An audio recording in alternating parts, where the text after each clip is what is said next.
Hi, we're Group 58. I'm Harriet. I'm Margot. I'm Gabby. I'm Jason. So we picked the Agilisys problem, and which was revolving around elderly people not having enough care at hand. So our solution to this has been to create a portal device that will sort of enable them. It's voice activated, similar to an Alexa, so it enables them to access help all day round, as opposed to just having to wait for hours to see if anyone's available. So our group charter revolves around being honest, to work hard to support each other, to have a clear communication and provide constructive feedback to team members, and to ensure that everyone is undertaking tasks and feels supported. So our customers are essentially going to be elderly people with specific physical needs who are capable of living alone, but essentially would like to become more autonomous. Reaching our customers.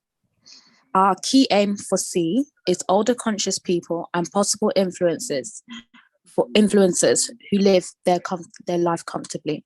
Our think key aim is older conscious people who are aware of their mobility issues and problems with comfortability and are wanting to lead an even more comfortable life.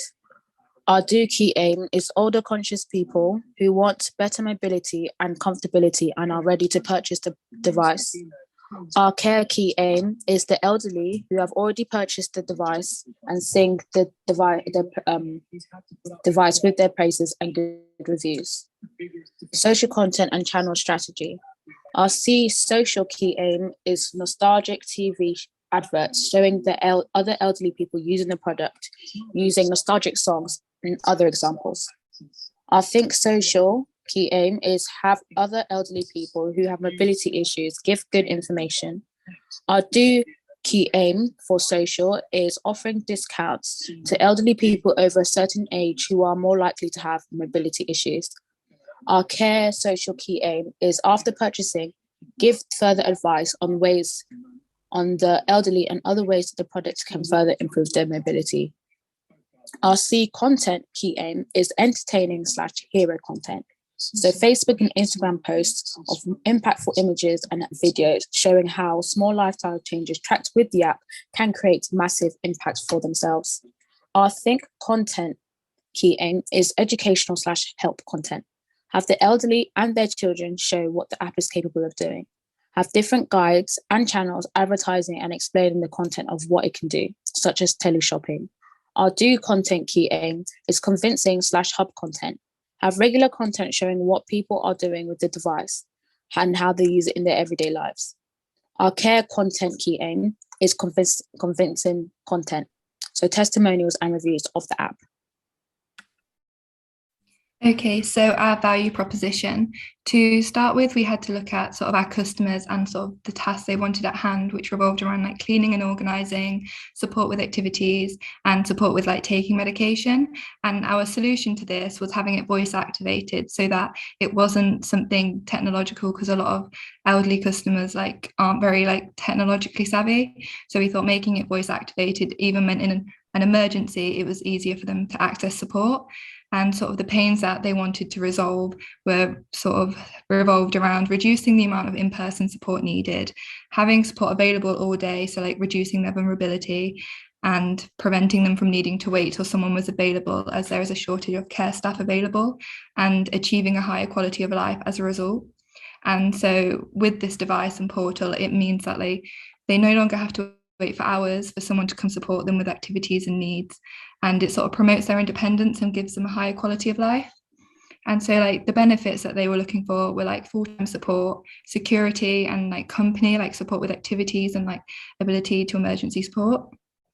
So like the added benefits of this, with it being voice activated, they would be able to like sort of talk to family and friends when they wanted, and it also improves their access to like social support, and it is sort of has an emergency function, so it also gives them social security.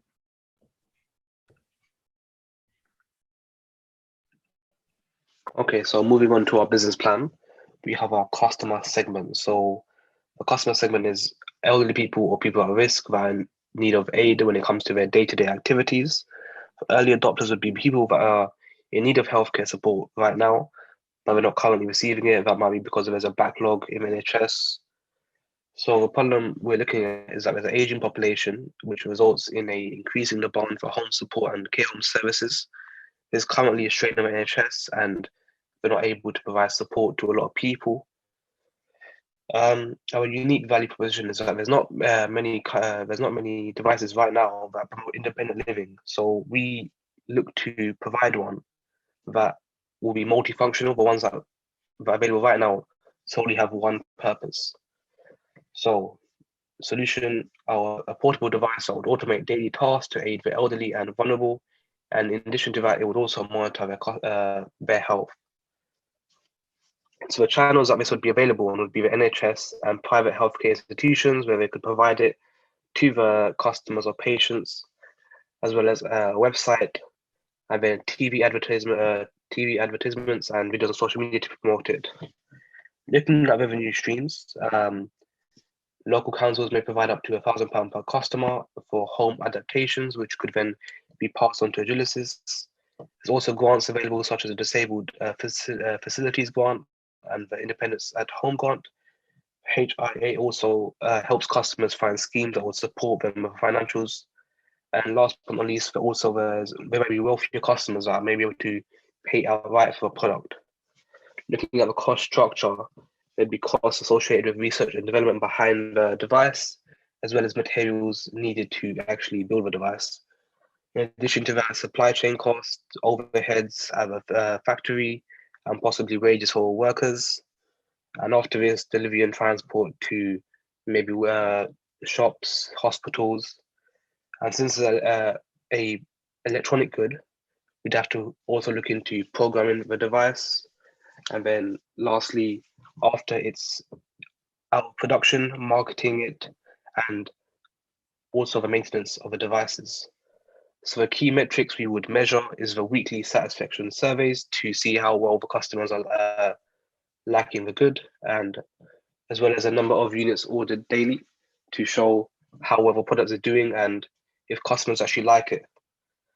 Lastly, the unfair advantage, we would have a copyright in place to prevent other companies from possibly copying the device. And lastly, possibly deals with NHS and other healthcare institutions to provide our device to patients, so other companies would not be able to do that.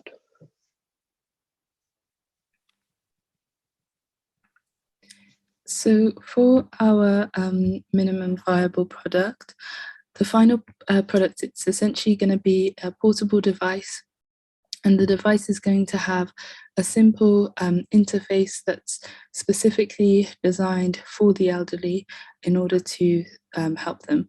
And the device, it's also going to have a voice activation software, which is going to suit the needs of the elderly much more better. And the device, it's going to be used to automate daily tasks, such as household maintenance, and it's also going to be used to detect emergencies and monitor their day-to-day health. So one of the things that we felt we needed to consider when producing a product for the elderly was the fact that a lot of them have a lack of confidence when it comes to using technology. So we felt that we wanted to keep the device as simple as possible. And we considered the fact that we could have made this device into like an app, but we felt that that would raise additional issues, especially since many of the elderly may struggle to use their mobile phones. So they maybe lack a little bit more confidence if our product was turned into an app. So we felt that in the knowledge that their device is specifically designed to be accessible for them, they may feel like they're more likely to use it, more willing to use it. So what we're going to do is have a customer satisfaction survey after a reasonable time of them using the products, just to monitor how they're finding the device.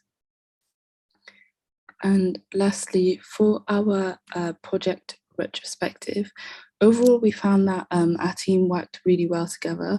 However, we did find that we struggled to organise calls to suit everybody's schedules because we all had conflicting schedules. but we were always constantly in communication with one another over WhatsApp, so we found this particularly beneficial. And lastly, we also want to say thank you to Anika and Carla and Emily, who also contributed to the project. Thank you.